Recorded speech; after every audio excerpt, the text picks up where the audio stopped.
सबिंदु सिंधु सुस्खल तरंग भंगरंजितम द्विषस्तु पाप जात जात कारिवारी संयुतम कृतांत दूत कालभूत भीतिहारी वर्मदे त्वदीय पाद पंकजं नमामि देवी नर्मदे नमामि देवी नर्मदे नमामि मातु नर्मदे त्वदीय पाद पंकजं नमामि देवी नर्मदे। ओम नमो श्री आद्या वेद प्रतिपाद्या जय जय स्वसंवेद्या आत्मरूपा। सर्वांना नमस्कार आणि नर्मदे हर नर्मदे हर नर्मदे हर। काल आपण ज्वालेश्वर तीर्थाचं महात्म्य आपण समजून घेतलं आणि कसं श्री शंकराने बाणासूर जो होता, बाण नावाचा जो राक्षस होता, तो सर्व देवतांना त्रास देत होता आणि त्यांचा संहार करत होता आणि त्या देवता राज्याचा विध्वंस करत होते। तर त्या बाणासूर राक्षसाला संपवण्यासाठी किंवा त्याचा जो कलह होता तो दूर होण्यासाठी भगवान श्री शंकर यांनी स्वतः कार्य केलं, ते आपण पाहिलं। आणि ते इतकं विध्वंसक होतं की ते पाहून सर्व बाणासुराच्या त्रिपुरातील सर्व स्त्रियांनी श्री शंकरांना प्रार्थना केली आणि त्याच प्रकारे शेवटी बाणासूरसुद्धा स्वतः भगवंताला शरण आलेले आणि त्यांनी भगवंताची स्तुती गायली आणि ती स्तुती ऐकून श्री शंकरांनी त्यांना माफ केलं आणि त्यांना आपली शरण दिली आणि त्यांना पुन्हा पूर्ववत त्यांना राज्य स्थापन करून दिलं। आणि त्यावेळेला जे दोन तुकडे अग्नीचे दोन तुकडे शैलपर्वत आणि अमरकंटक इथं पडले आणि त्यावरून त्याला ज्वालेश्वर हे तीर्थ नाव प्राप्त झालेलं आहे। तर अशा रीतीने आपण ते पाहिलं तर ह्या घटनेच्या आधारे आपणाला लक्षात येतं की हे सर्व राक्षस आहे। तर भगवंताच्या चरणी जेव्हा राक्षसी वृत्तीचे उपासकसुद्धा उपासना करतात तर त्यावेळेला भगवंत पाहत नाही की हा पापी आहे की हा पुण्यात्मा आहे। त्यांच्या दृष्टीने ते केवळ आत्मशक्ती आहे आणि त्यांनी भगवंताची आराधना केलेली आहे, भगवंताला आठवण केलेली आहे। त्याचं फळ भगवंत हा पापी आणि पुण्यात्मा दोघांनाही त्यांच्या आठवणीचं फळ हे देत असतो। आता ते भगवंताला जी आठवण केली जाते त्यानुसार वरदान प्राप्त होतं। आता त्या वरदानाचं पुढे काय करायचं हा प्रत्येक साधकाचा आपापला प्रश्न असतो किंवा ते त्याच्या हातात असतं। आता जे राक्षसी वृत्तीचे साधक आहेत ते त्याचा उपयोग चुकीच्या मार्गाने करतात, तर जे सात्विक वृत्तीचे साधक आहेत तर ते आपल्याला मिळालेल्या वरदानाचा उपयोग चांगल्या कार्यासाठी करतात। परंतु भगवंताच्या चरणी भगवंताची आराधना किंवा भगवंताचं स्मरण केल्यानंतर भगवंत प्रत्येकाच्या पाठीशी उभा राहतो हे आहे। आणि दुसरी महत्त्वाची गोष्ट अशी आहे की त्या बाणासुराने देवतांना एवढा त्रास दिला तर त्याला आवाक्यात आणण्यासाठी प्रत्यक्ष श्री शंकर त्यांनी तिथं कार्य केलं आणि जेव्हा तो शरण गेला तेव्हा त्याला माफही केलेलं आहे। तर त्यामुळे इथे महत्त्वाचं आहे की शरणागताला अभय देणं हे सुद्धा एक भगवंताचं कार्य आहे। पश्चाताप ज्याला झालेला असतो त्याला आपण पुन्हा त्याने काय कर्म केलेलं आहे पाठी ते लक्षात न ठेवता जर पश्चाताप झालेल्या जीवाला पुन्हा शरण देऊन त्याला पूर्ववत करणं हे कार्य भगवंतच करू शकतो। नाहीतर आपल्या मनामध्ये असं येणार की ह्याने आपल्याशी असं वागले तर मी आता कसा विश्वास ठेवू किंवा मी याला माफच नाही करणार, अशा मानवी भावना आपल्यामध्ये असतात। परंतु भगवंत तसा नाही आहे, तर तो विश्वास ठेवतो आणि तो माफही करून त्या जीवाच्या पुढील सद्गतीसाठी उद्धारासाठी हा मदत करत असतो। तर हे इथे आपल्याला पाहायला मिळतं. त्याच प्रकारे बाणासुराची जी पत्नी आहे तिला अनेक व्रत सांगितले स्त्रियांनी करण्याचे, तेही आपण पाहिले. तर आज आपण पुढील अध्यायास सुरुवात करूया. आजचा अध्याय आहे अध्याय 29. अध्याय 29. कावेरी श्री नर्मदा संगम महात्म्य वर्णन. ओम नमो नर्मदाय. कावेरीति च विख्याता त्रिषु लोकेषु सत्तम महात्म्यं श्रोतुमिच्छामि तस्या मार्कंड तत्वतः. राजा युधिष्ठिरने विचारले, हे ऋषीश्रेष्ठ, त्रैलोक्यात कावेरी प्रसिद्ध नदी कशी झाली? मुनिश्रेष्ठ श्री मार्कंडेय, मी तिचे यथार्थ महात्म्य ऐकू इच्छितो. हे मुनिवर्य, तिचे दर्शन व स्पर्श तसेच तिच्यात स्नान आणि तिच्या तटावर जप करण्याचे किंवा दानाचे कशा प्रकारे फल असते, हे महाभाग कावेरी संगमात मिळणाऱ्या सर्व फलांसंबंधी तुम्ही सांगावे. हे ब्राह्मण श्रेष्ठ, मी ऐकले आहे की धर्माचे श्रवण, दर्शन तसेच त्यासंबंधी कथन वा त्यास अनुमोदन देण्यानेही पावित्र्य येते. उदाहरणार्थ, हे मुनी, धर्मप्रसंगीच धर्मसिद्ध होतो. स्वर्ग व नरक क्रियाभेदामुळे असतात, अशी वैदिक परंपरा आहे. मुनिश्रेष्ठ श्री मार्कंडेय वदले, हे महाभाग, वा छान. आता तुम्ही मला जे विचारले त्या उत्तम कावेरी फलासंबंधी एकाग्र चित्ताने ऐका. मुनिश्रेष्ठ श्री मार्कंडेय वदले, हे महाभाग, वा छान. आता तुम्ही मला जे विचारले त्या उत्तम कावेरी फलासंबंधी एकाग्र चित्ताने ऐका. कुबेर नावाचा महागुणवान आणि प्रख्यात यक्ष आहे. हे राजा, तो सुद्धा या तीर्थ प्रभावाने यक्षाधिपती झाला. त्यासंबंधी ऐका. हे महाभाग, यथाविधी परमभक्तीने कावेरी संगमाशीच त्याला सिद्धी प्राप्त झाली. कावेरी श्री नर्मदाच्या प्रसिद्ध संगमात सत्यशील पराक्रमी कुबेराने स्नान करून शुचिर्भूत होऊन विधिपूर्वक नियमांचे पालन करून शास्त्रोक्त पद्धतीने एकाग्र चित्ताने सनातन श्री शंकराची आराधना केली. कुबेराने महिनाभर रोज एकदाच दिवसाच्या 6व्या भागात भोजन करण्याचे व्रत केले. काही काळ त्याने पक्षोपवास केला. भाज्याने फळमुळे खाऊन त्या बुद्धिमान कुबेराने काही काळ घालवला. त्या तीर्थात निवास करून काही काळ शेवाळाचे भोजन केले. हे मान्यवर, कुबेराने पराक व्रत म्हणजे 12 दिवस निराहार व्रत केले. काही काळ आत्मशुद्धी तसेच प्रायश्चित्त रूप चांद्रायण व्रतही केले. तसेच काही काळ जल पिऊन घालवला. अशा प्रकारे तिथे कामरागरहित होऊन आपल्या शरीराला कृश करून तो कुबेर शतवर्ष तिथे स्थिर राहिला. त्यानंतर देवादिदेव श्री महेश्वर कुबेराच्या परमभक्तीने प्रसन्न होऊन त्याला हसत हसत म्हणाले, हे महागुणवान श्रेष्ठ व्रतधारी यक्ष, तुझ्या भक्तीने मी प्रसन्न झालो आहे. वर माग, तुझ्या इच्छेप्रमाणे मी तुला वर देईन. कुबेर यक्षाने सांगितले, देवेश श्री शंकर, जर पार्वती देवीसह आपण माझ्यावर प्रसन्न आहात तर आजपासून मी सदा यक्षांचा राजा राहावे. आपली भक्ती करत मी निरोगी दीर्घायू बनून यक्षराज व्हावे. तसेच हे परमेश्वर, माझी बुद्धी सदा धर्मात स्थिर राहावी असा वर द्यावा. श्री शंकर वदले, तू धर्माचे जे फल मागितले ते तुला प्राप्त हो.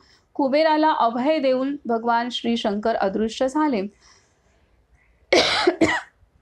कुबेर सुद्धा तिथे स्नान करून विधीपूर्वक पितृदेवतांचे तर्पण केल्यावर त्या तीर्थाला नमस्कार करून कृतार्थ होऊन घरी परतले. तिथे अलकापुरीत यक्षांद्वारा त्याच्यावर विधीपूर्वक अभिषेक झाल्यावर इच्छेनुरूप विशाल राज्य प्राप्त करून त्याचे त्याने पालन केले. हे निष्पाप युधिष्ठिर, तिथे देवता, सिद्ध यक्ष, गंधर्व, किन्नर, अप्सरांचे गण आणि ऋषीमुनीसुद्धा उत्तम पुण्यप्राप्तीकरता निवास करतात. कावेरी संगमात त्यांचे सर्व पाप नष्ट होते.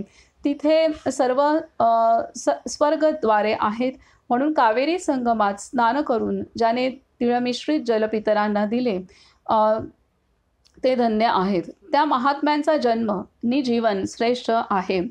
त्यांनी निज माता पित्यांच्या पूर्व 10 पिढ्या तसेच नंतरचे पिता पितामह आदींचा नरकातून उद्धार केला, म्हणून उत्तम मानवाने उत्तम गतीच्या इच्छेने तिथे श्री शंकराची पूजा करावी. हे नरश्रेष्ठ, कावेरी संगमावर मानवाने भक्तीने केलेले स्नान, दान व पूजन अश्वमेध यज्ञापेक्षा अधिक फळ देणारे आहे. होमाने अक्षय स्वर्ग प्राप्ती, जपाने आयुर्वृद्धी, नित्य ध्यानाने शिवकलात्मक दिव्यपद प्राप्त होते. हे राजा, त्या तीर्थात जो अनशन व्रत करतो त्याचे अद्वितीय पुण्यफल हे नरोत्तम ऐका. तो गंधर्व अप्सरांनी पूर्ण सूर्यासमान चमकणाऱ्या विमानात सुंदर स्त्रिया तसेच देवतांमध्ये प्रसन्न राहतो. 60,700 वर्ष तो रुद्रलोकात राहून सरते शेवटी पृथ्वीवर येतो. तो भोगी व दाणी राजा होतो. मानसिक व शारीरिक रोग तसेच शोकरहित होऊन तो शतवर्ष जगतो. ही कावेरी गुणांनी परिपूर्ण श्री नर्मदा संगमात सदा त्रैलोक्यात प्रख्यात आहे. कावेरी संगमात जे काया वाचा मन जिंकून ध्यान योग्य श्री शंकर आदी इष्टदेवाच्या ध्यानात मग्न असतात ते सुद्धा मोक्ष प्राप्त करतात. हे राजा, तुम्हाला अजून एक आश्चर्यजनक गोष्ट सांगतो, ती तुम्ही ऐका. त्रैलोक्यात या नदीसम दुसरी कोणतीही नदी दृष्टीस पडत नाही, ज्याने श्री नर्मदा जलप्राशन केले आहे व जो तिची परिक्रमा करतो. तसेच जो कावेरी नदीचे जल पितो तो निसंशय श्रेष्ठ पुण्यात्मा आहे. त्याची वंशपरंपरा 15 जन्मांपर्यंत खंडित होत नाही. सूर्योदयाला जसा बर्फ वितळतो तसे त्याचे सर्व पाप विलीन होते. मानव गंगा यमुनेत जे फल प्राप्त करतो, कावेरी संगमात स्नान करून त्याला तेच फल मिळते. चतुर्दशी मंगळवारी आली तर त्या अंगारक योगात, व्यतिपात योगात आणि सूर्यसंक्रमणाच्या वेळी तसेच चंद्रग्रहणात ते फल 8 पट मिळते. गंगा यमुना संगमात 80 जवाचे प्रमाण विशेष मानले आहे, तर कावेरी नर्मदा संगमात ते 8 पट अधिक मानले आहे. गंगा नदी 60,000 क्षेत्रपालांद्वारा पूजित आहे. त्यांतील अर्धे अन्य तीर्थांची निसंशय रक्षा करतात. अमरेश्वरमध्ये जे नंदी संगम आहे ते 80,000 क्षेत्रपालांद्वारा पूजित आणि रक्षित आहेत असे सांगितले जाते. तसेच दक्षिणेकडे अमरेश्वर तीर्थात चपलेश्वर लिंग नि चंडहस्त नावाचे तीर्थरक्षक शिवलिंग आहेत. कावेरी रक्षक शिवाने पूर्वी स्थापन केलेले शिवलिंग आजही रक्षक आहेत. खूप कल्पांपर्यंत श्री नर्मदा लाखो क्षेत्रपालांनी रक्षित आहे. श्री शंकराने नियुक्त केलेल्या पुरुषांचे 60 धनुष्याच्या म्हणजे 240 हाताच्या प्रमाणाने युक्त हा ओंकार पर्वत शेकडो हजार दिव्य पुरुषांनी सुरक्षित आहे. दुसऱ्या देशात केलेल्या पापाचा इथे विनाश होतो, परंतु या तीर्थात केलेले पाप वज्रलेपाप्रमाणे दृढ होते. प्रिय युधिष्ठिर, श्रेष्ठ कावेरी नदीविषयी मी तुम्हाला सांगितले. श्री नर्मदा श्री रुद्राच्या शरीरातून उत्पन्न झाली म्हणून ती परमश्रेष्ठ आहे. हा श्री स्कंद पुराणातील रेवाखंडाच्या पूर्व भागातील कावेरी श्री नर्मदा संगम महात्म्य वर्णन नावाचा 29वा अध्याय पूर्ण झाला. तर इथे आता कावेरी नदीच्या संदर्भात सांगितलं आणि विशेषतः एक लक्षात येईल की हे जे संगम आहेत, या संगमाच्या नद्या जेव्हा नर्मदेला मिळतात आणि तिथं जो संगम होतो तर त्याचं विशेष ते तीर्थ निर्माण होतं आणि त्याचं एक विशेष महात्म्य सांगितलेलं आहे आणि ते अत्यंत पवित्र होतं. एक तर नर्मदा स्वतः दिव्य अलौकिक अशी अविनाशी अशी नदी आहे आणि त्यामुळे तिला प्राप्त झालेली नदी ही तशीच त्याच पद्धतीने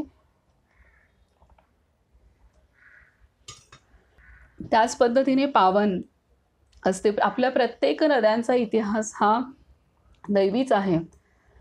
त्यामुळे प्रत्येक नदी जेव्हा 2 नद्यांचा संगम होतो ते तीर्थ होतं आणि तिथली जी ऊर्जा असते ती ऊर्जा अत्यंत प्रबल असते आणि त्यामुळे तिथे तीर्थ असतात, तिथे साधना क्षेत्र निर्माण होतात. हे इथे आहे.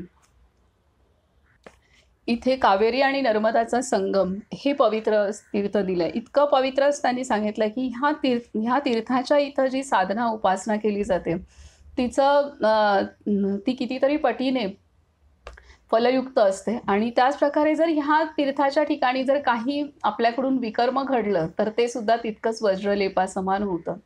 तसं नर्मदेच्या तटी जेव्हा परिक्रमा किंवा आपण यात्रेमध्ये असतो तेव्हा शक्यतो तिथं आपल्याकडून कोणताही कायिक वाचिक मानसिक हे विकर्म होऊ नयेत याची दक्षता घेणं गरजेचं आहे.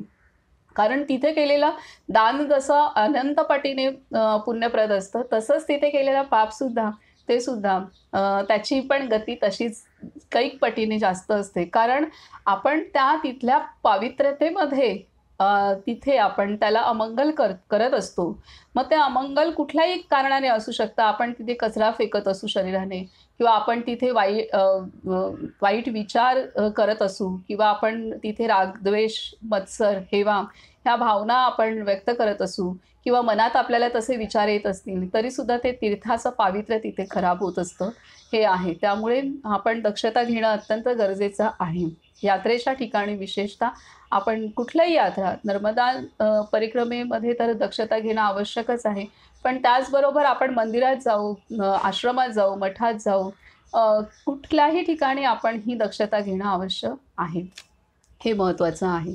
कारण तिथं केलेलं जे विकर्म आहे त्याची पण गती ही इतर ठिकाणी केलेल्या चुकांपेक्षाही जास्त असते. त्याचं पण फळ आपल्याला जास्त कितीतरी पटीने भोगावं लागेल.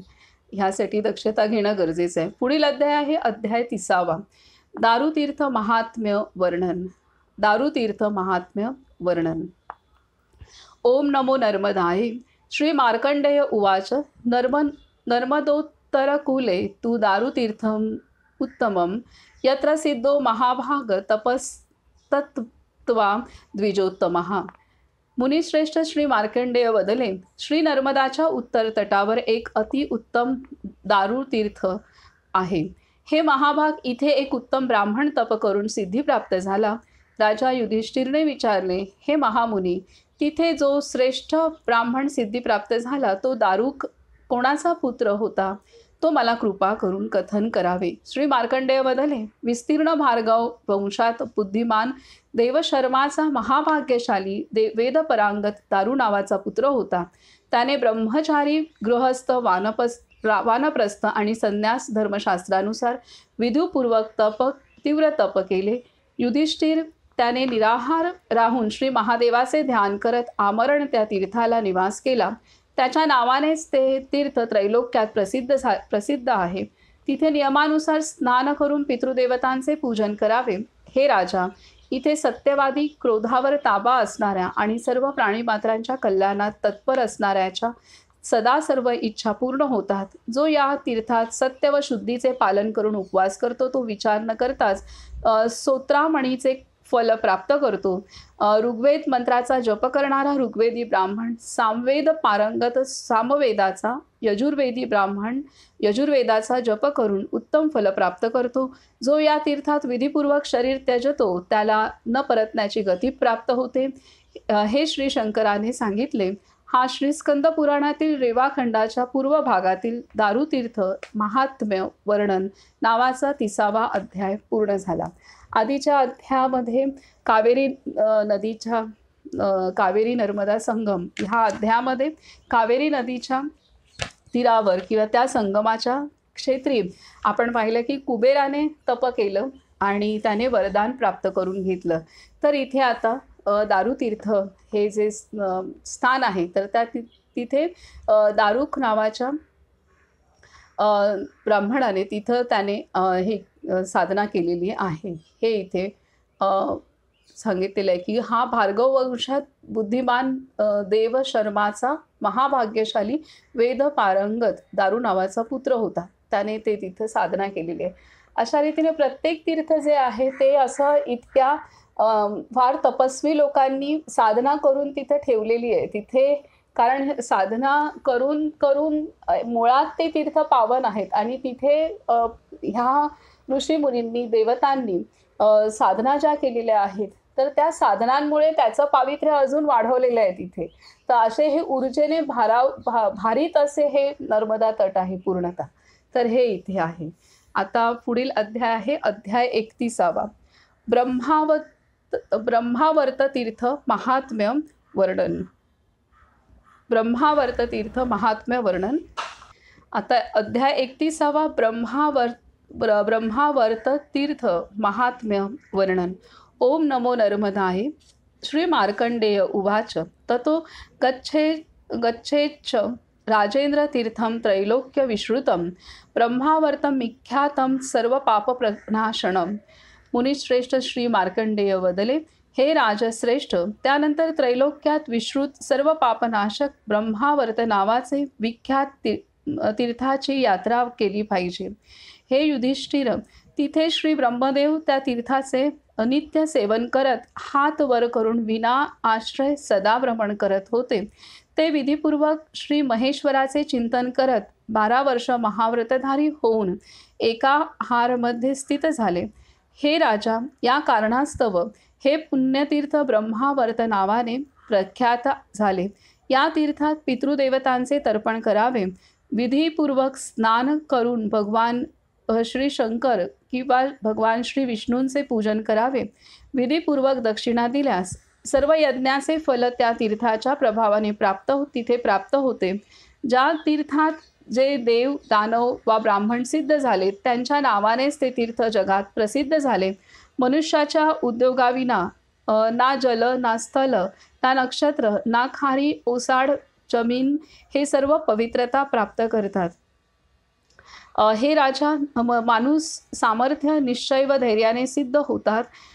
उद्योग किंवा धर्मनिष्ठेत प्रमाद केल्यास वा लोभासक्त झाल्यास निश्चितच नरकात पडतात. चिंतनशील मितभाषी इंद्रिय व मनावर ताबा मिळून जिथे जिथे निवास करतो तिथे तिथे कुरुक्षेत्र, नैमिष व पुष्कर तीर्थ होते. काय सांगतात की चिंतनशील मितभाषी इंद्रिय व मनावर ताबा मिळून जिथे जिथे निवास करतो तिथे तिथे कुरुक्षेत्र, नैमिष व पुष्कर तीर्थ होते. हा श्री स्कंद पुराणातील रेवाखंडाच्या पूर्व भागातील ब्रह्मावर्त तीर्थ महात्म्य वर्णन नावाचा 31 अध्याय पूर्ण झाला. आता हे इथं ब्रह्मदेवाने 12 वर्ष एका हार राहून तपस्या केलेली आहे.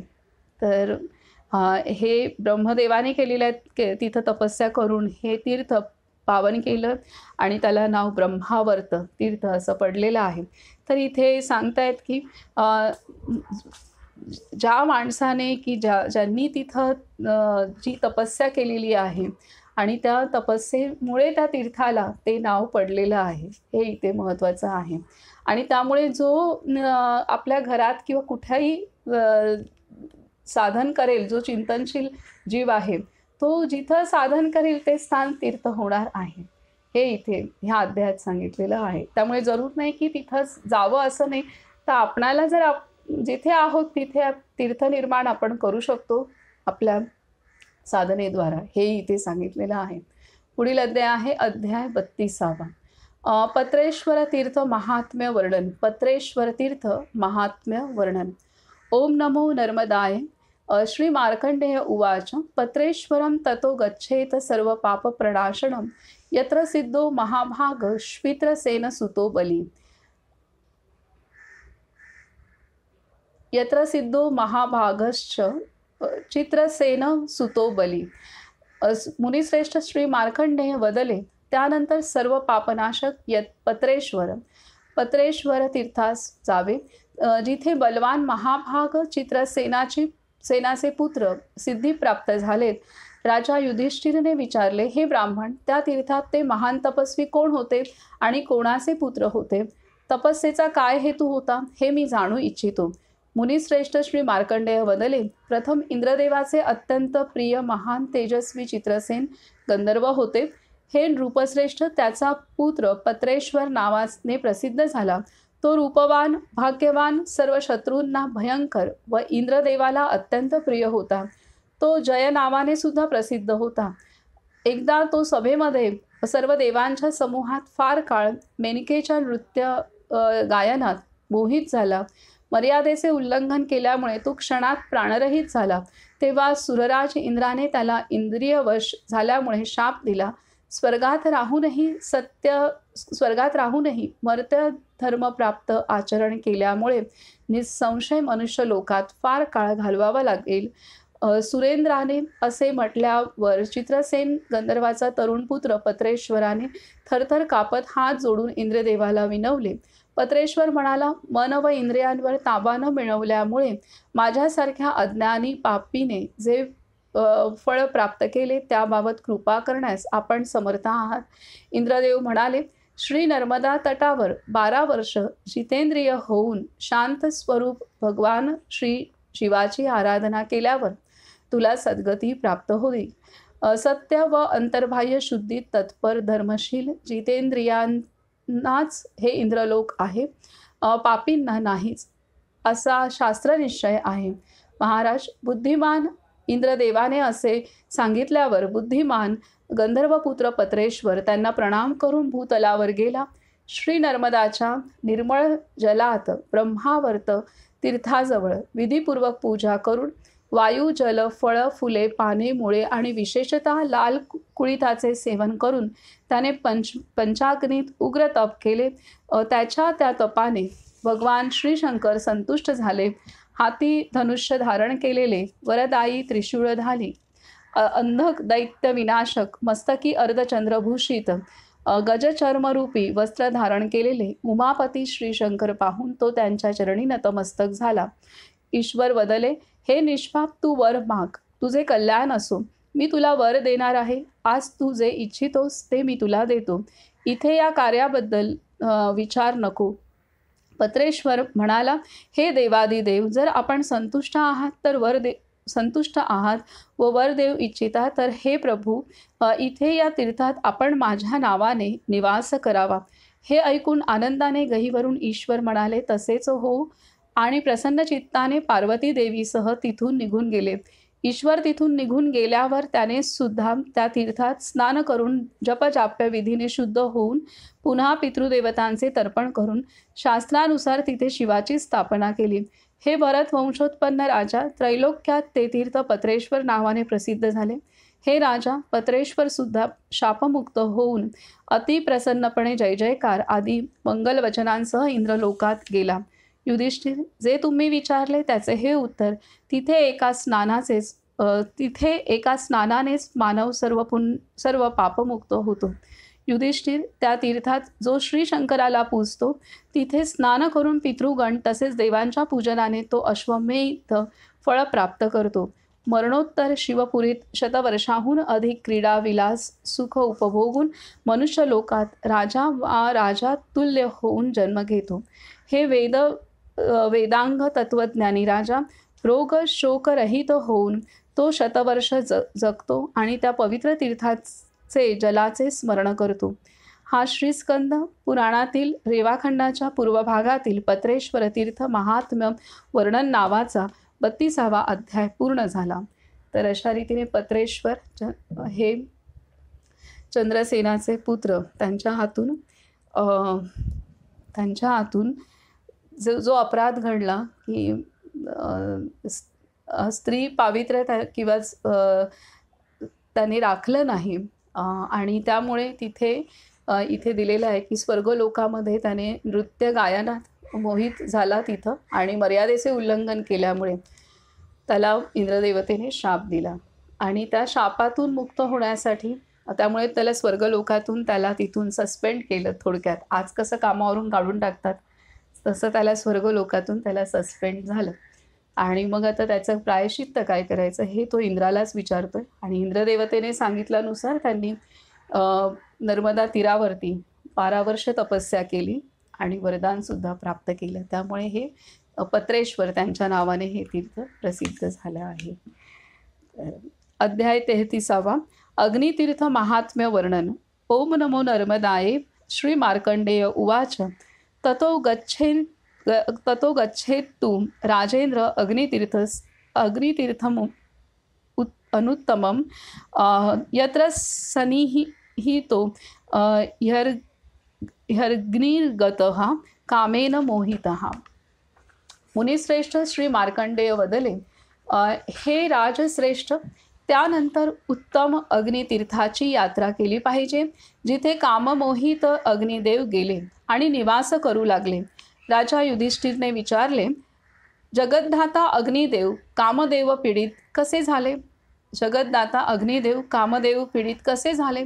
शिवाय त्यांचा नित्य एकाच स्थानी निवास कसा असतो? सर्व लोकात हे फार मोठे आश्चर्य आहे. हे महाभाग, आपण मला सांगावे. मला याबाबत फार मोठे कुतूहल वाटते. श्री मार्कंडेय वदले, ठीक ठीक, हे महाबुद्धिमान निष्पाप राजा, तुम्ही खूप सुंदर प्रश्न विचारला. श्री महेश्वराच्या आधी जसे मी ऐकले तसे मी सांगतो. सत्ययुगात हत्ती, घोडे, रथ यांनी परिपूर्ण पृथ्वी रक्षक दुर्योधन नावाचा एक श्रेष्ठ राजा होता. रूप यौवन संपन्न, दिव्य भोगयुक्त त्या राजाला पाहून श्री नर्मदाने त्याची प्रार्थना केली. तो सुद्धा अन्य कन्यांना सोडून त्याच कन्येने मोहित झाला. हे राजा माहिष्मतीचा राजा दुर्योधन सुद्धा अत्यंत प्रसन्नतेने अन्य सुंदरींना सोडून तिचीच अपेक्षा करू लागला. हे राजश्रेष्ठ, योग्य वेळी तो तिच्या सहवासात रममाण झाला. वेळ आल्यावर श्री नर्मदाने कमलपत्रासम नेत्र असलेल्या कन्येला उत्पन्न केले. ती अंग प्रत्यंग संपन्न असल्यामुळे जगात प्रसिद्ध होती. माता पित्यांनी तिच्यावर अपार प्रेम केले. बराच काळ युवावस्थेत असलेली ती सुंदर कुमारिका अनेक राजांद्वारा प्रार्थिली गेली. हे राजा, या अवस्थेतही तिने स्वतःला समर्पित करण्याची इच्छा केली नाही. त्यानंतर अन्य दिवशी महातपस्वी ब्राह्मण वेशधारी अग्निदेवाने हळूहळू एकांतात राजाला प्रार्थना केली. हे रघुकुलश्रेष्ठ, मी कर्माने असहाय्य, मंद, निर्धन ब्राह्मण आहे. पत्नीच्या हेतूने मी आपल्या कन्येला वरू इच्छितो. पृथ्वीवर अनुपम रूपवान सुदर्शन कन्या आपल्या भवनात वाढत आहे. हे राजा, आपण मला ती द्या. मी एकाकी ब्रह्मचर्याने उद्विग्न व कामपीडित आहे. हे प्रिय राजा, माझ्यासारख्या याचकावर कृपाप्रसाद करण्यास आपण योग्य आहात. राजा म्हणाला, ब्राह्मण श्रेष्ठ, मी द्रव्यरहित अन्यवर्णी कोणालाही माझी सुंदर कन्या देणार नाही. आपण जाऊ शकता. असे सांगितल्यावर त्यावेळी अग्निदेव अतिशय अस्वस्थ झाले. राजाला काही न बोलता तिथेच अंतर्धान पावले. ब्राह्मण अंतर्धान पावल्यावर काही काळानंतर राजाने मंत्री व पुरोहितांशी विचारविनिमय करून योग्य वेळी प्रसन्न चित्ताने यज्ञ सुरू केला. हे भरतवंशोत्पन्न राजा, यज्ञात भक्तिभावाने यज्ञ करताना ब्राह्मणांसह सर्वांदेखत अग्निदेव अदृश्य झाले. ब्राह्मण दुःखित मनाने राजभवनात गेले आणि अग्नी अदृश्य झाल्याची बातमी राजाला दिली. यावरून हे लक्षात येते की राजा अग्निदेव अदृश्य होण्यापूर्वी तेथून निघून गेले होते. ते तिथे नव्हते. ब्राह्मणाने सांगितले, दुर्योधन महाराज, महा आश्चर्यपूर्वक बातमी ऐका. राजश्रेष्ठ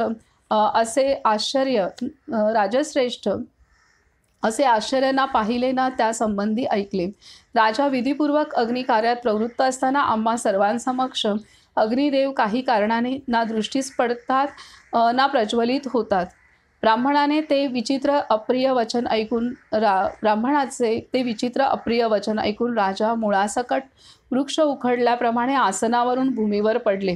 क्षणार्धात आश्वासन मिळाल्यावर धारिष्ट्य धारण करून उन्मत्त होऊन सर्व दिशांचे निरीक्षण करून त्यांनी म्हटले, अहो ब्राह्मण श्रेष्ठ, हे काय आश्चर्य घडले. शास्त्रानुसार विचार करून आपण सर्व कारण सांगावे.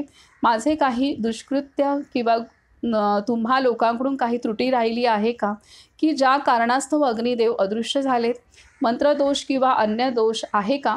दक्षिणेविना कोणतेही कर्म झाले नाही, तसेच क्रियाहीन असेही काही झाले नाही. मग अग्निदेव अदृश्य कसे झालेत? अन्नदानरहित यज्ञ देशाला जाळून टाकतो. मंत्रहीन व अशुद्ध यज्ञ यज्ञकर्त्याला नष्ट करतो. दक्षिणारहित यज्ञ दात्याला नष्ट करतो. यज्ञासमान कोणी शत्रू नाही. ब्राह्मणाने सांगितले, हे राजा, आम्ही मंत्रव्रतरहित नाही, तसेच तुम्हीही धनहीन नाहीत, तेव्हा अन्य कारणावर विचार करायला हवा. राजा म्हणाला, तरीसुद्धा तुम्ही सर्व लोक एकत्रित होऊन या उपायांवर चिंतन करा, ज्यामुळे इहलोक व परलोकात आमचे कल्याण व्हावे. असे सांगितल्यावर सर्व ब्राह्मण दृढ निश्चयाने निराहार होऊन जिथे अग्निदेव अदृश्य झाले त्या ठिकाणी राहिले. त्यानंतर महातेजस्वी अग्निदेव ब्राह्मणांना स्वप्नात म्हणाले, तुम्ही सर्व माझे अदृश्य होण्याचे कारण ऐका. मी प्रार्थना करूनही राजा निजकन्या मला देऊ इच्छित नाही. त्या कारणास्तव श्रेष्ठ ब्राह्मण मी होमकुंडातून नष्ट झालो. जर राजा मला मी अत्यंत प्रार्थिलेली स्वकन्या देऊ इच्छितो तरच या भवनात मी प्रज्वलित राहीन, अन्यथा नाही.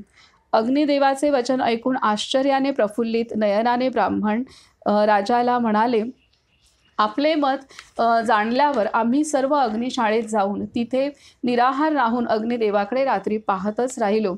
तेव्हा अग्नीने आम्हाला म्हटले, जर राजा मला स्वकन्या देऊ इच्छितो तर मी प्रज्वलित होईन, अन्यथा नाही. महाराज, असे जाणल्यावर आपण निजकन्या अग्निदेवास देऊ शकता. राजाने सांगितले, ब्राह्मणांनो, आपले वा अग्निदेवाचे वचन हृदयात सामावून एक श्रेष्ठ अट घालू इच्छितो. जर माझ्या घरी नित्य निवास केला तर मी कन्या देईन. अशा प्रकारे ते ब्राह्मण राजाचे मत ऐकून लगेच अग्निदेवाकडे गेले. त्याला सर्व कथन करून त्वरित विवाह योजला. युधिष्ठिर सुंदर सुदर्शना मिळाल्यावर अग्निदेव संतुष्ट होऊन नित्य माहिष्मतीत त्याच्या जवळच प्रज्वलित झाले. तेव्हापासून त्या तीर्थाला अग्नितीर्थ म्हणतात. आजकाल माहिष्मतीला श्री महेश्वर संबोधतात. तिथे पक्षसंधी म्हणजे अमावस्या पौर्णिमेला स्नान आणि दान भावनेने पितृदेवांचे तर्पण करतात. ते अश्वमेध फलयुक्त होतात. हे राजा जे त्या तीर्थात सुवर्णदान करतात त्यांना पृथ्वीदानाचे फल प्राप्त होते. तो मरणोत्तर देवांनी पूजित होऊन अग्निलोकात क्रीडाविलास करतो. हे मी तुम्हाला अग्नितीर्थाच्या उत्पत्तीचे वर्णन केले. हे नरोत्तम, या वर्णनाचे केवळ श्रवण पापविनाशक, पुण्यप्रद व धनदायी आहे, असे श्री शंकराने सांगितले आहे. हा श्रीस्कंद पुराणातील रेवाखंडाच्या पूर्व भागातील अग्नितीर्थ महात्म्य वर्णन नावाचा 33वा अध्याय पूर्ण झाला.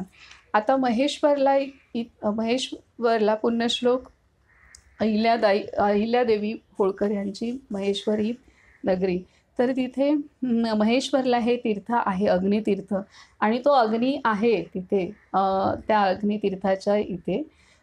तर तिथे अग्नितीर्थ आणि तिथे मंदिर आहे आणि त्यामध्ये अग्नीचं तिथे एक आता मला नीट आठवत नाही, आता पुन्हा जाणं होईल तेव्हा लक्षात येईल.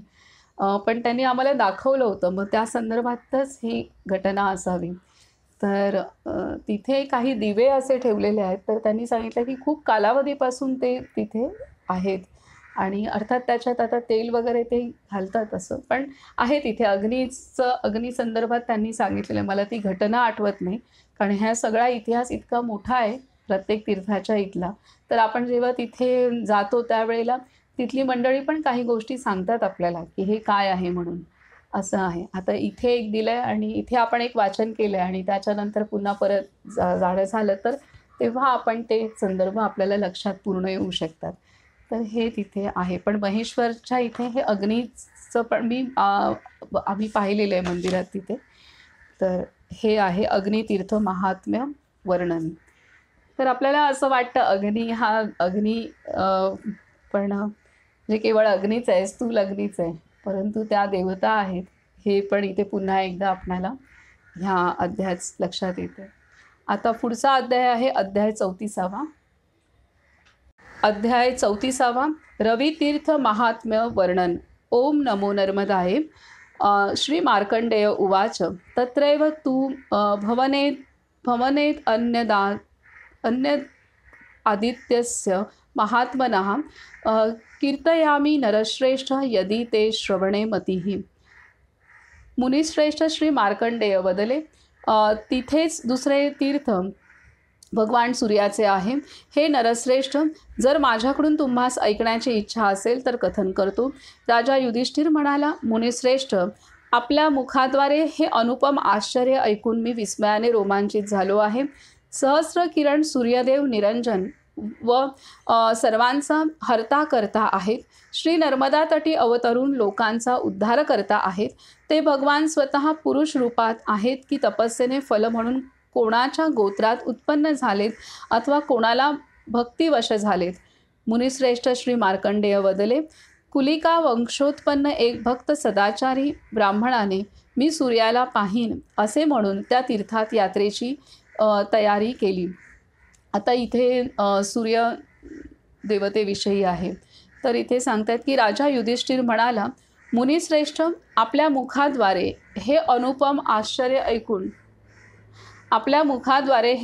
आश्चर्य ऐकून मी विस्मयाने रोमांचित झालो आहे. अग्निदेवतेचं आश्चर्य ऐकले. आता पुढे रवी तीर्थ बरोबर सूर्यदेवते संदर्भातला आता अध्याय आहे. सहस्त्र किरण सूर्यदेव निरंजन व सर्वांचा हर्ता करता आहेत. श्री नर्मदा तटी अवतरून लोकांचा उद्धार करता आहेत. ते भगवान स्वतः पुरुष रूपात आहेत की तपस्येचे फल म्हणून कोणाच्या गोत्रात उत्पन्न झालेत अथवा कोणाला भक्तिवश झालेत, हा प्रश्न आहे. की पुरुष रूपात आहेत की तपस्येचं फल म्हणून कोणाच्या गोत्रात उत्पन्न झाले आहेत अथवा कोणाला भक्तिवश झालेत. मुनिश्रेष्ठ श्री मार्कंडेय वदले, कुलिका वंशोत्पन्न एका भक्त सदाचारी ब्राह्मणाने मी सूर्याला पाहीन असे म्हणून त्या तीर्थात यात्रेची तयारी केली. निराहारी नि निर्जल व्रत घेऊन तो सूर्यदर्शनासाठी शतयोजनपेक्षा अधिक अंतर गेला. तेव्हा देवादिदेवाने त्याला खरोखरच स्वप्नांती अडवले आणि म्हणाले, हे आत्मशक्ती संपन्न मुनी, तुझ्या या व्रताने सर्वव्यापी स्थावर जंगम रूपात स्थित अशा मला तू पहा. मीच सूर्यरूपात तप्त होतो, मग पर्जन्याला ओढून मीच वृष्टीही करतो. अमृत व मृत्यूरूपात स्थित असा जो मला तोच पाहतो. तू वर माग, तुझे कल्याण असो, तुझ्या इच्छेप्रमाणे माग. ब्राह्मणाने म्हटले, हे देवा, जर आपण माझ्यावर प्रसन्न आहात आणि मला वर देऊ इच्छिता तर श्री नर्मदाच्या उत्तर तटावर आपण नित्य निवास करावा. शतयोजन दूर निवासी जे कोणी परमभक्तीने जितेंद्रिय होऊन आपले चिंतन करतील त्यांना आपण वर द्यावा. कुबडा, अंध, बहिरा, मुका आणि इंद्रियरहित जे कोणी आपल्या चरणी नतमस्तक होतील त्यांना आपण वर द्यावा. घ्राण शक्ती रहित निर्बुद्ध जे कोणी केवळ हाडामासांनी जीवित आहेत, हे देवा, त्यांच्यावर आपण त्वरित दया करावी. तसेच प्रतिदिन जे श्री नर्मदा जलात स्नान करून तिथे आपली पूजा करतात, हे जगन्नाथ, त्यांना आपण वर द्यावा. देव प्रातःकाळी जे वैदिक व लौकिक स्तुतीने आपले स्तवन करतील, हे अच्युत, त्यांना अभिप्रेत वर द्यावा. पृथ्वीवर आपल्या समक्ष जे कर्म करतील, हे स्वामी, त्यांना आपण वर द्यावा. हाच माझा इच्छित श्रेष्ठ वर आहे. असेच हो असे त्या मुनीला करुणापूर्ण आश्वासन दिल्यावर, हे राजेंद्र, त्यांनी 100% त्या स्थळी वास्तव्य केले व अदृश्य झाले. जो मानव त्या तीर्थात जाऊन भक्तिपूर्वक स्नान करतो व पितरांचे तर्पण करतो त्याला अग्निष्टोमाचे फल प्राप्त होते. राजा, त्या तीर्थात जो पुरुष अग्निप्रवेश करतो तो सर्व दिशांना प्रकाशित करत अग्निलोकात जातो. त्या तीर्थक्षेत्री जो देहत्याग करतो तो वरुण लोकात जातो, असे श्री शंकराने सांगितले आहे. त्या तीर्थात जो संन्यास घेऊन देहत्याग करतो तो 60,000 वर्ष स्वर्गलोकात पूजित होतो. अप्सरांनी परिपूर्ण दिव्य संगीताने नादमय स्वर्गात निवास करून परत मृत्यूलोकात वेदांग ज्ञाता होतो. व्याधी शोकमुक्त होऊन कोट्याधिपती धनवान होतो. पत्नी व पुत्रासहित शतवर्ष जीवित राहतो. तिथे प्रातःकाळी उठून जो भास्कराचे स्मरण करतो तो निःसंशय आजन्म झालेल्या पापातून मुक्त होतो. हा श्री स्कंद पुराणातील रेवाखंडाच्या पूर्व भागातील रवितीर्थ महात्म्य वर्णन नावाचा 34वा अध्याय पूर्ण झाला. तर इथे भगवंत सांगत आहे की तोच सूर्य होऊन तळपत आहे किंवा सूर्यसुद्धा त्यातनंच निर्माण झालेला आहे, मेघसुद्धा त्यातनंच निर्माण होत आहेत. तर हे असं दृष्टांत आणि असं त्यांच्या तपस्येला, त्या ब्राह्मणाच्या तपस्येला प्रसन्न होऊन भगवंताने स्वतःच तिथं येऊन सांगितलेलं आहे. तर असं हे रवी तीर्थाचं महात्म्य आपण वाचलं. आता पुढील अध्याय आहे अध्याय 35वा.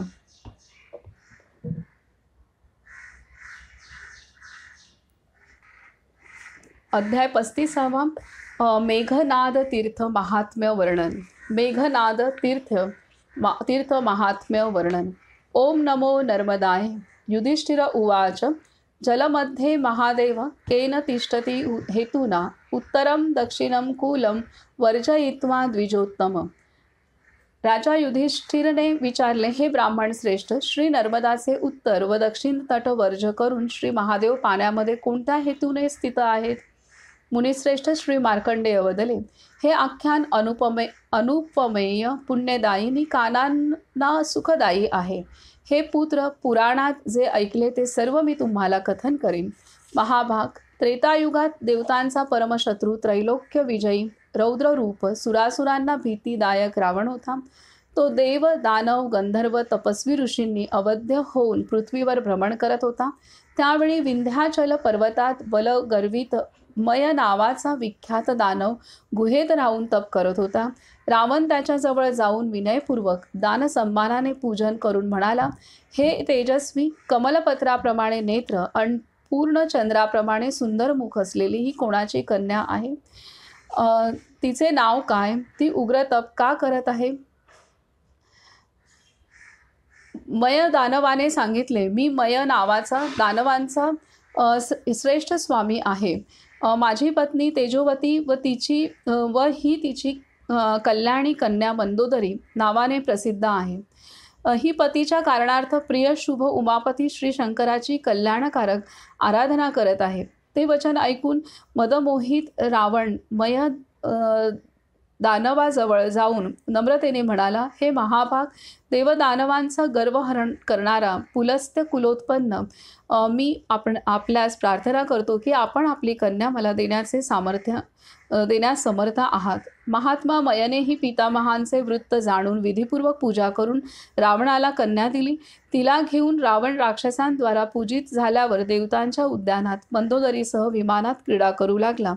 हे भरतवंशोत्पन्न राजा, काही काळानंतर पुत्रवतींचे श्रेष्ठ संसार उद्ध्वस्त करणाऱ्या रावणाने एक पुत्र उत्पन्न केला.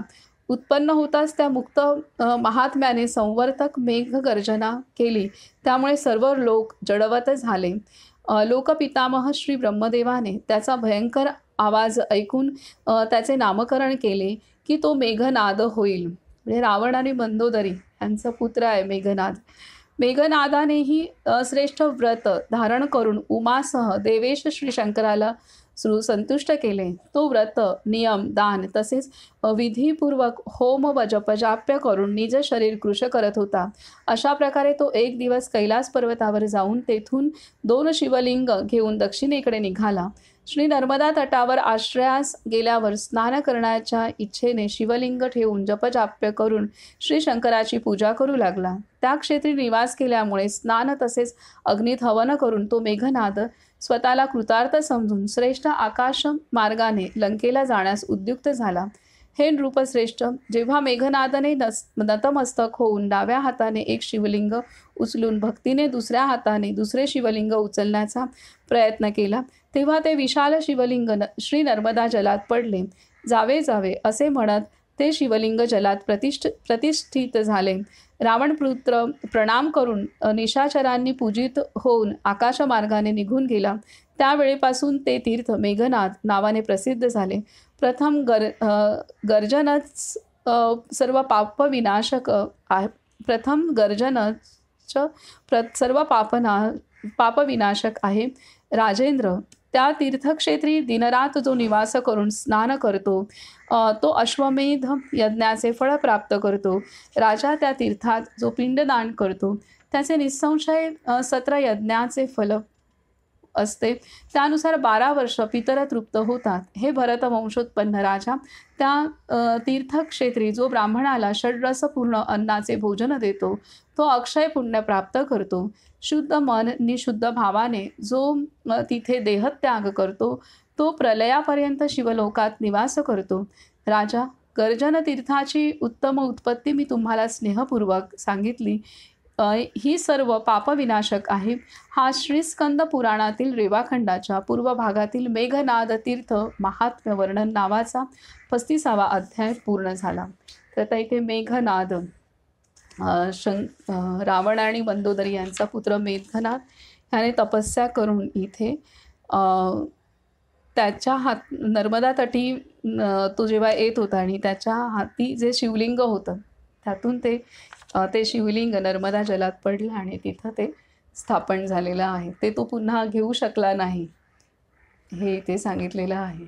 तर असे एक एक अ, कथा आहेत या. त्यामुळे ते मेघनादच्या नावावरून मेघनाद तीर्थ झाले. आता अध्याय 36 दारुक तीर्थ महात्म्य वर्णन. अध्याय 36 दारुक तीर्थ महात्म्य वर्णन. ओम नमो नर्मदाय. श्री मार्कंडेय उवाच ततो गच्छेच्च राजेंद्र दारुतीर्थ उत्तमं दारुको यत्र संसिद्ध इंद्रस्य दयितः पुरा. मुनिश्रेष्ठ श्री मार्कंडेय वदले, राजश्रेष्ठ, यानंतर भक्ताने सर्वश्रेष्ठ दारुतीर्थाची यात्रा करावी, जिथे पूर्वी इंद्राच्या प्रिय दारुकाने सिद्धी प्राप्त केली. राजा युधिष्ठिरने विचारले, हे पूज्य निष्पाप महर्षी, दारुकने तेथे कसे तप केले? हे ब्राह्मण श्रेष्ठ, आपल्याकडून त्या तपाच्या नियमांसंबंधी ऐकू इच्छितो. मुनिश्रेष्ठ श्री मार्कंडेय वदले, अत्यानंद स्वर्गसभेमध्ये शुद्ध चित्त ऋषींचा जो प्राचीन विचित्र वृत्तांत आहे तो मी सांगेन. इंद्राचे प्रिय मातली नावाचे सारथी होते. त्याने काही कारणास्तव पूर्वी निजपुत्राला शाप दिला. हे भरतवंशोत्पन्न राजा, काय सांगतात इथे, इंद्राचे प्रिय मातली नावाचे सारथी होते.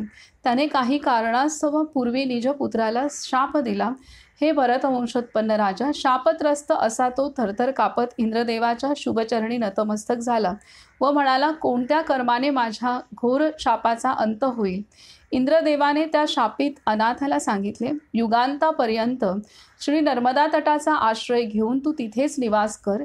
तुला पुनर्जन्म प्राप्त होईल.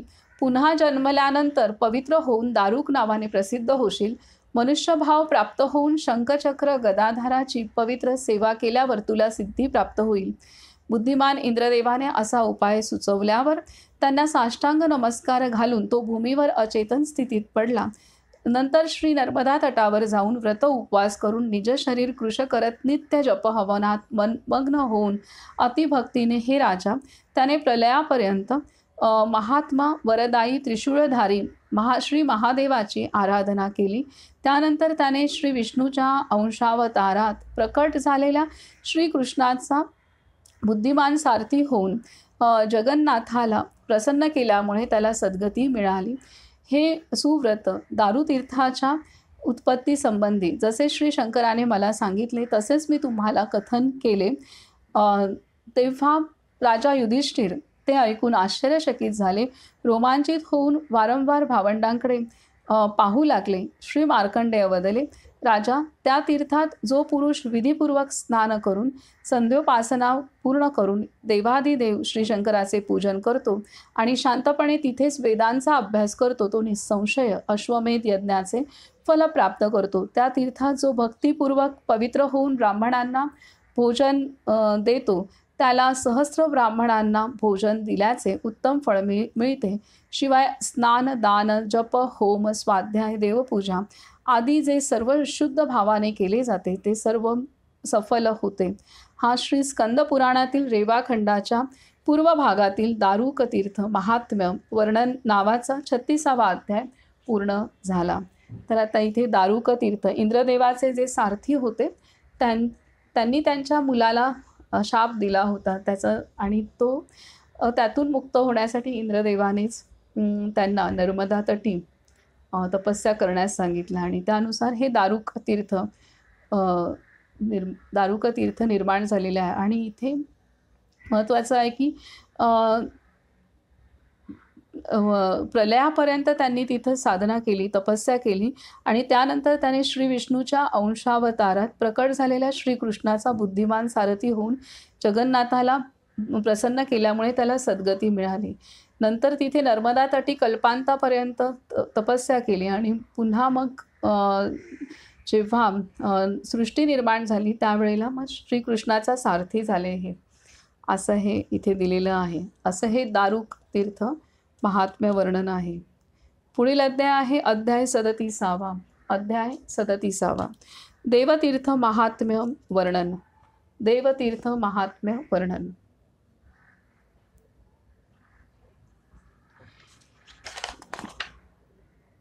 देवतीर्थ महात्म्य वर्णन. ओम नमो नर्मदाय. श्री मार्कंडेय उवाच. ततो गच्छेतु राजेंद्र देवतीर्थममुत्तमं येन देवस्त्रय त्रिंशत् स्नात्वा सिद्धिं परांगता. मुनिश्रेष्ठ श्री मार्कंडेय वदले, राजेंद्र, त्यानंतर सर्वश्रेष्ठ देवतीर्थास जावे. या तीर्थाच्या प्रभावामुळे 33 देवता स्नान करून सिद्धी प्राप्त झाल्यात.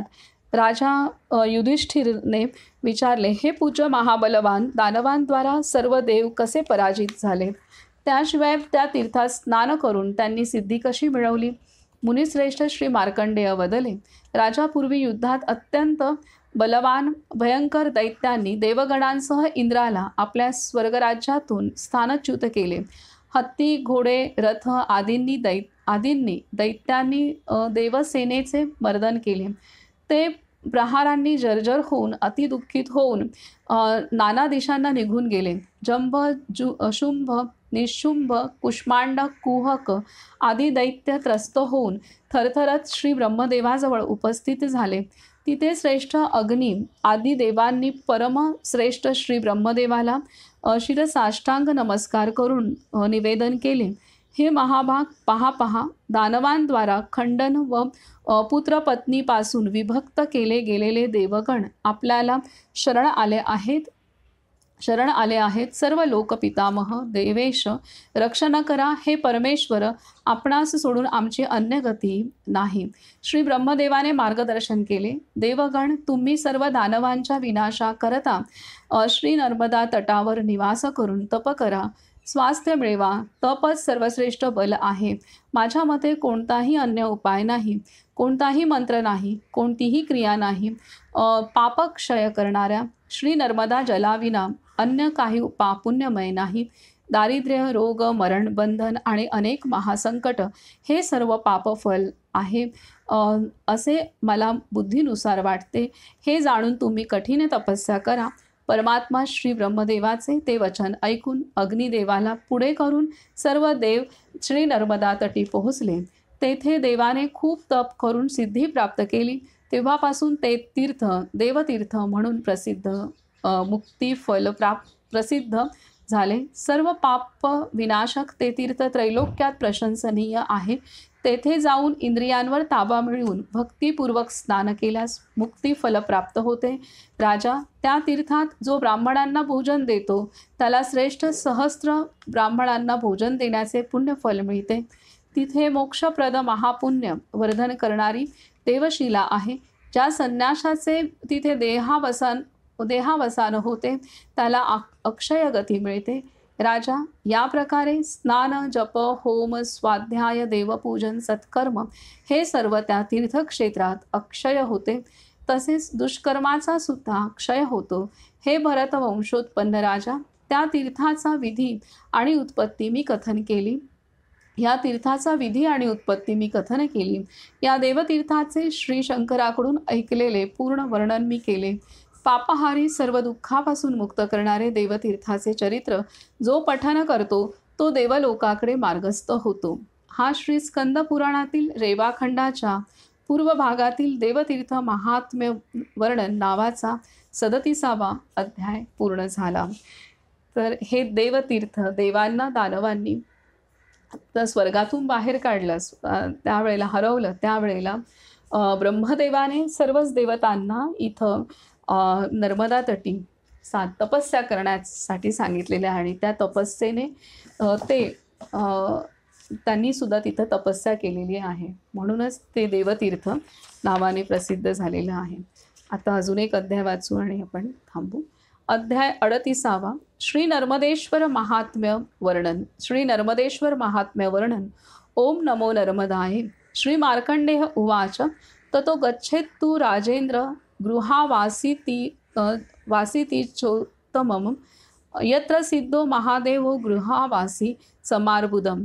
मुनिश्रेष्ठ श्री मार्कंडेय वदले, हे राजेंद्र, त्यानंतर उत्तम गृहावासी क्षेत्री जावे, जिथे वर्षानुवर्ष गुहेत निवास करून श्री महादेव सिद्ध झालेत. राजा युधिष्ठिरने विचारले, हे पूज्य ब्राह्मण श्रेष्ठ, जगद्गुरु श्री महादेवाने कोणत्या कार्यासाठी फार काळ गुहेत व्यतीत केला. जगद्गुरु श्री महादेवाने कोणत्या कार्यासाठी फार काळ गुहेत व्यतीत केला हे अनघ हा सर्व विस्तृत वृत्तांत मला सांगावे. मी सर्व श्रवण करू इच्छितो. मला खूप कुतूहल आहे. मुनिश्रेष्ठ श्री मार्कंडेय वदले, महाराज छान, तुम्ही खूप उत्तम प्रश्न विचारला. पुराणात याचा विस्तार आहे. मला हे आता शक्य नाही. याला फार काळ लागेल. मी वृद्ध झालो आहे. तेव्हा मी संक्षिप्त कथन करतो. लक्षपूर्वक ऐका. प्राचीन काळी कृतयुगात नाना वृक्षलतांनी वेढलेले, नाना वेलींनी सुशोभित विशाल दारुवण होते. ते वन सिंह, वाघ, रान, डुक्कर, हत्ती, पशुपक्षी यांनी विशेष सेवित आहे. अनेक पक्ष्यांसहित दिव्य चैत्ररथाप्रमाणे ते वन आहे. तिथे कठोर व्रतवाले, परमभक्तीने चतुराश्रमावर श्रद्धाभाव ठेवणारे अतिबुद्धिमान पुरुष वास्तव्य करतात. ब्रह्मचारी, गृहस्थ, वानप्रस्थ आणि संन्यासी हे सर्व स्वधर्मात व्यग्र परमपदाची इच्छा करत तिथे निवास करत होते.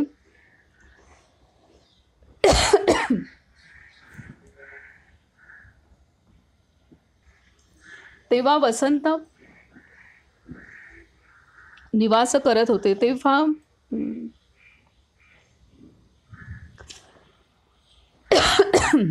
तेव्हा वसंत समयी काही विशेष कारणास्तव उमादेवीसह विमानात बसून श्री महादेव जात होते.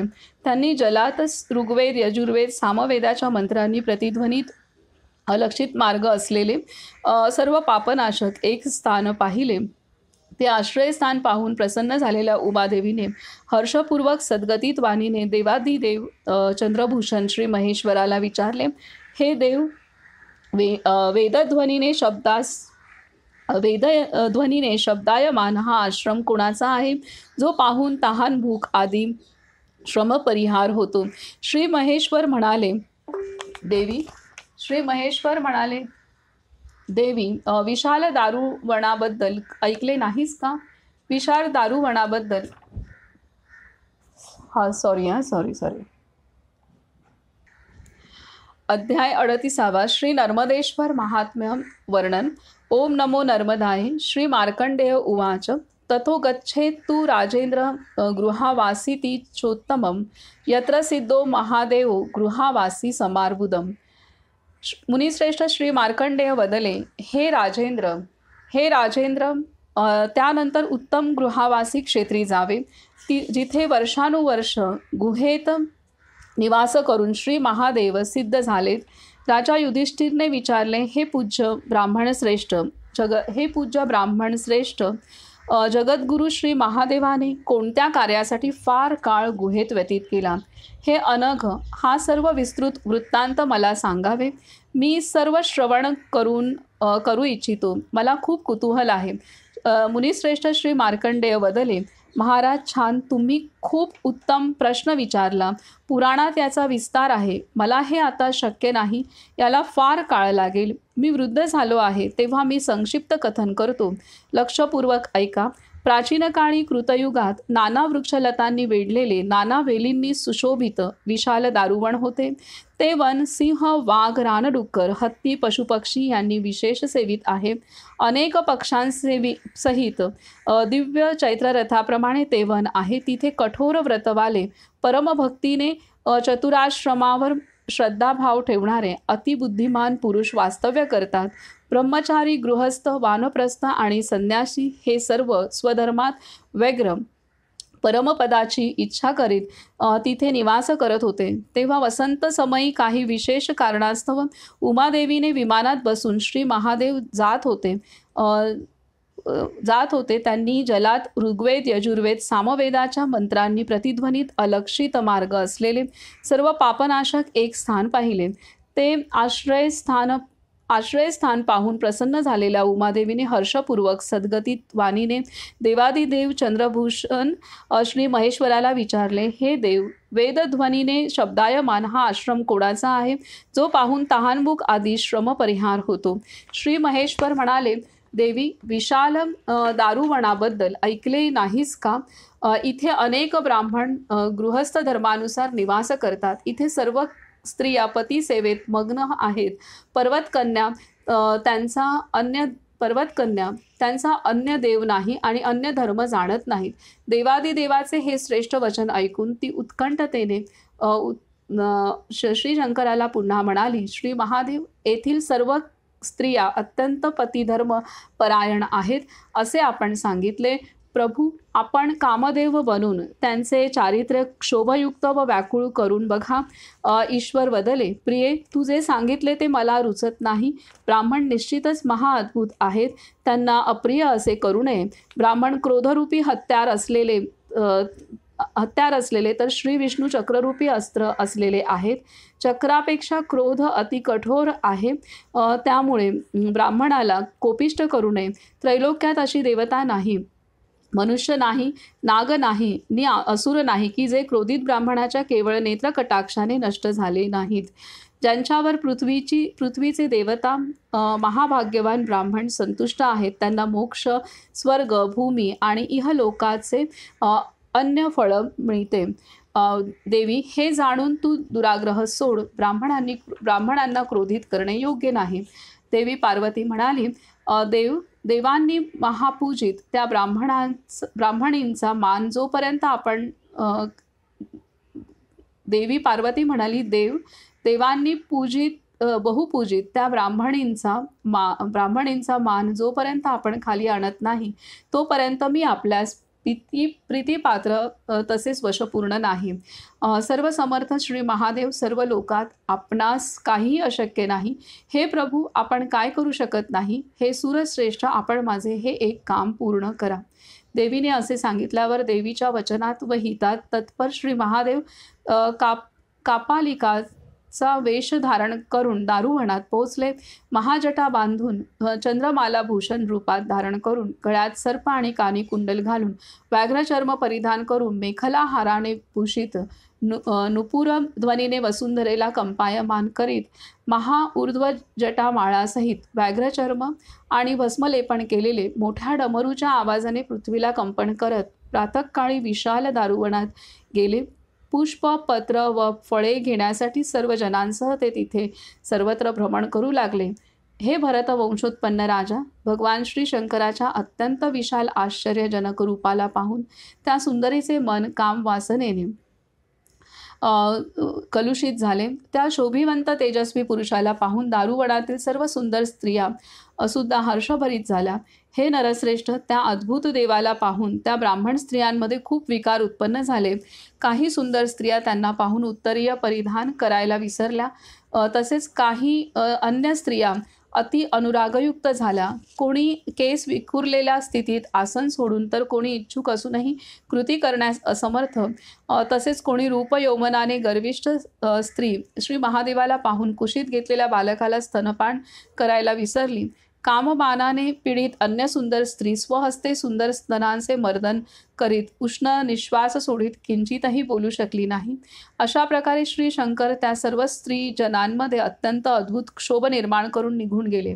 त्यावेळी विशाल वनात भ्रमण करावयास गेलेले सर्व ब्राह्मण स्वगृही परतले आणि त्यांनी तेजरहित निज पत्नींना पाहिले. त्यांची पूर्वी पातिव्रत्यात पतीप्रती अनन्य भक्ती होती. त्यांना स्वव्रतापासून विचलित झालेले जाणून ते ब्राह्मण तेथून त्वरित निघून गेले.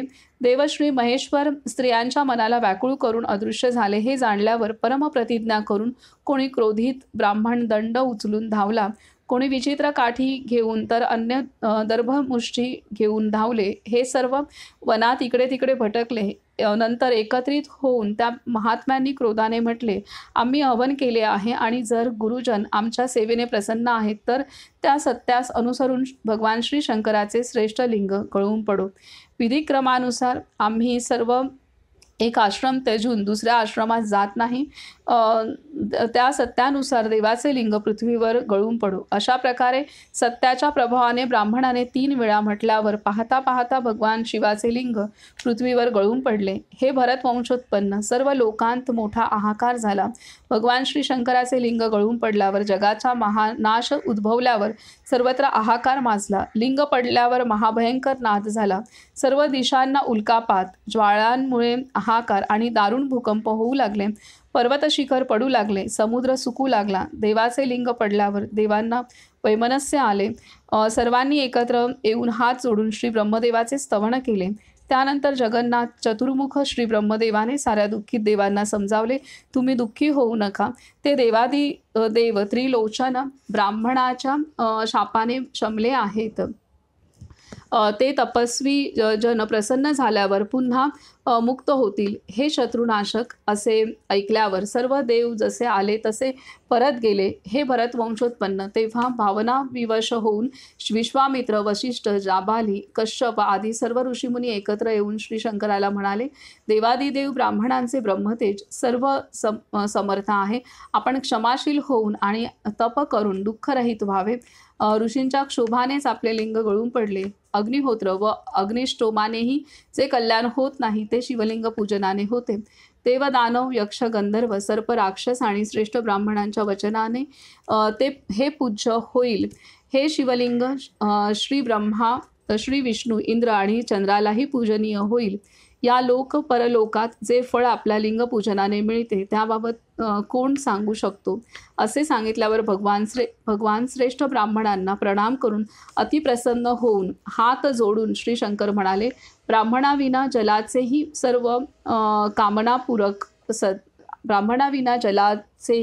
सर्व कामनापूर्वक सदा चालते फिरते तीर्थ निर्जल रूप आहे.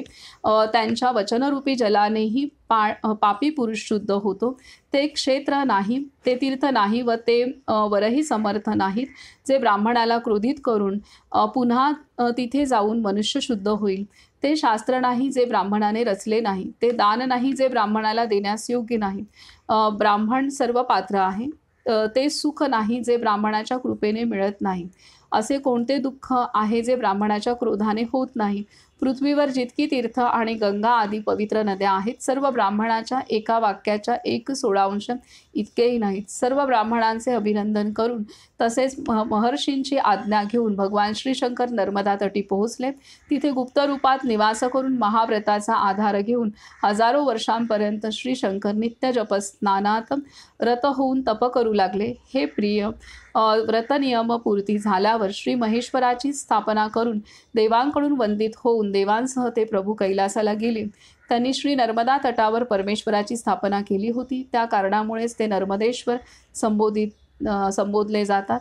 जो त्यागी तसेच जितेंद्रिय होऊन श्री नर्मदा स्नान करून नर्मदेश्वर महादेवाची पूजा करतो तो अश्वमेध फल प्राप्त करतो. तिथे स्नान करून जो पितृगणांना तीळ पुष्पासहित जल देतो, हे पांडव, त्याच्या आधीचे 21 पूर्वज पिढ्या स्वर्गात प्रसन्न राहतात.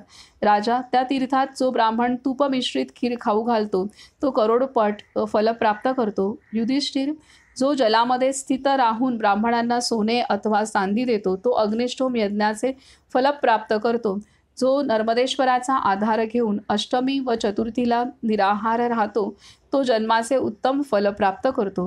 हे भरत वंशोत्पन्न राजा, जो त्या तीर्थात अनशन व्रताने देहत्याग करतो त्याला रुद्रलोकात अनिवर्तिका न परतण्याची गती मिळते. हे नरोत्तम, हा विधियुक्त हेतू व त्याच्या उत्पत्ती संबंधी मी कथन केले. प्रिय, पुराणात त्याचे विस्ताराने वर्णन केले आहे. या प्रकारे जो नर्मदेश्वराच्या उत्पत्तीचे कथन करतो आणि जो भक्तिपूर्वक श्रवण करतो त्याला स्नानाचे गुण प्राप्त होते. या प्रकारे जो नर्मदेश्वराच्या उत्पत्तीचे कथन करतो आणि जो भक्तिपूर्वक श्रवण करतो त्याला स्नानाचे पुण्य मिळते. हा श्री स्कंद पुराणातील रेवाखंडाच्या पूर्व भागातील नर्मदेश्वर महात्म्य वर्णन नावाचा 38वा अध्याय पूर्ण झाला. तर अशा रीतीने हा आपण नर्मदेश्वर नावाचा अध्याय पूर्ण केलेला आहे. आणि ह्याचं श्रवण किंवा काय लिहिले, श्रवण किंवा कथन करणं, श्रवण ऐकणं, हे सुद्धा आपण नर्मदा जलात स्नान केल्याचं पुण्य आपल्याला प्राप्त होते. तर अशा रीतीने प्रत्येक अध्यायाची फलश्रुती पण त्यांनी दिलेली आहे की आपला उत्साह टिकून राहावा आपण पुढे ऐकण्याचा, अभ्यास करण्याचा. तर नर्मदेश्वर हे तीर्थ जे आहे इथं स्वतः श्री शंकरांनी तपस्या केलेली आहे आणि ब्राह्मणांनी दिलेला शाप ब्राह्मणांना प्रसन्न करण्यासाठी इथं श्री शंकरांनी तपस्या केलेली आहे. इथे ब्राह्मणांची महती, ब्राह्मण म्हणजे केवळ वर्णाने हा भाग नसून जो भगवंताशी एकरूप झालेला आहे तो ब्राह्मण, आणि त्यामुळे त्यालाच ब्राह्मण असं म्हणतात. आणि ज्यांनी वेदांचं रक्षण केलेलं आहे, तर हे मोठं कार्य ब्राह्मणांकडून झालेलं आहे, ब्राह्मण वर्णाकडून झालेलं आहे. त्यामुळे महत्त्व आहे ब्राह्मण वर्णाचं पण. आणि परंतु ब्राह्मण ह्याचा शब्दशः अर्थ जो सदैव ब्रह्म उपासनेमध्ये लीन असतो तो ब्राह्मण आहे. म्हणून ब्राह्मण हे सर्वश्रेष्ठ, कारण त्याची ती अवस्था असते सदैव ब्रह्मलीन अवस्थेत, ब्रह्माशी एकरूप, भगवत शक्तीशी एकरूप होण्याचं ध्यास प्रयत्न ते करत असतात. तर ह्या पद्धतीने इथे नर्मदेश्वर हा अध्याय आहे. इथे आपण थांबूयात. आज आपलं बरंच वाचन झालेलं आहे छान. नर्मदे हर, नर्मदे हर, नर्मदे हर.